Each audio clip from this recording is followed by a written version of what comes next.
This is meant to be my YouTube room at some point. I have got to address everything in here.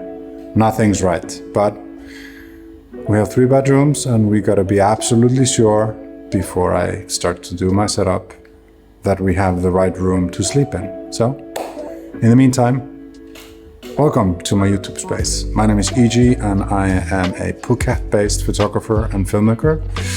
And I talk about anything and everything related to cameras.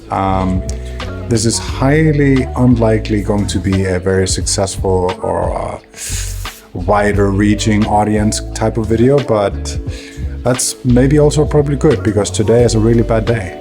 It is 8:45 at night and I just got back home and now I have time to address my daily commitment, the vlog.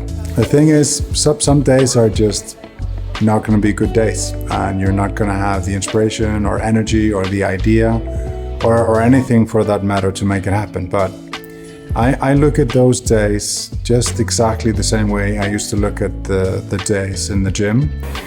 You know, you're going to have off days. You're going to have days where you don't feel strong or fit or fully healthy for that matter. You just have to show up. Just show up and do whatever you can do. And this is my version of that. This morning I got quite a bit of traffic because of my Canon R1 and Canon R5 II reaction video. And maybe the algorithm picked up on a lot of people looking for different types of content on the cameras. If you have an entry-level full-frame Canon, Nikon or Sony, you're going to be able to produce really beautiful imagery. And it's not going to be all that much based off of the camera. It's also going to be the combination of the camera and the lens you choose.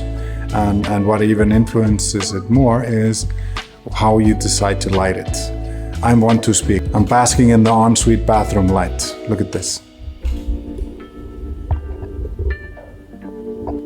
But you get what I'm talking about. It's not all about the camera. It's about the combination of the camera and what lens you choose to use on your camera.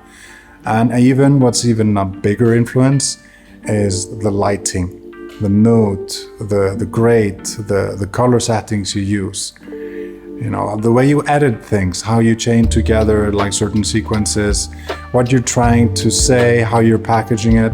All of those nuances, they probably mean more than the camera gear that we have.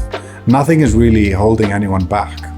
I mean, if you have at least 5, let's say you have a 4 to 5 year old camera, you're still going to be able to produce really, really good looking images and videos. It doesn't really matter. To prove the point, I have a plan for tomorrow. So tomorrow I'm gonna go on a walk on a beach and I'm gonna take with me a camera from 2012 and I'm going to take with me an equivalent modern camera that everyone likes, and we're gonna have a little bit of head-to-head, and you guys are gonna guess if you can see the difference on YouTube. 4K compressed, okay, but you're gonna see if you see the difference between a camera from 2012 and from camera from 2024. So there's a 12-year difference between the two cameras, and I bet you some of them you're not gonna get right. I mean, we have progressed way less than I thought in all of this time.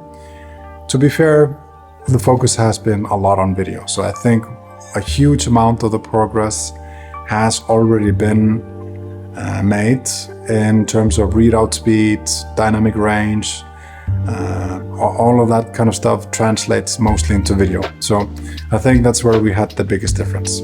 To be honest, guys, I don't have a whole lot more in me for today. I hope today's video wasn't completely useless. I hope you got something out of it, and I'll see you again tomorrow.